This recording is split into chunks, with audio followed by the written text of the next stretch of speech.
Tuheshimiane. Kila mtu auza chama yake. Mambo ati tukuachie ukiwa nani? How? Sisi tunang'ang'ana usiku na mchana. Tunafanya kazi ya kumobilize, kuongea na wananchi, kuwatetea. Ati ufikiria ati tutaketi mahali kwa hoteli. Ati wewe chukua hii asijui. Hakuna. Sina kama mawe.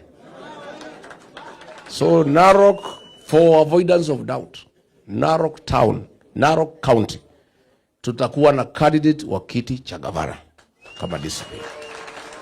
Narok county tutakuwa na candidate wa kiti cha senator.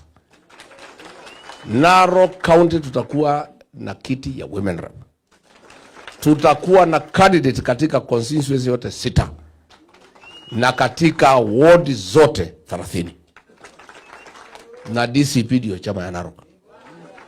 Na yule ana habari achukue habari kutoka leo.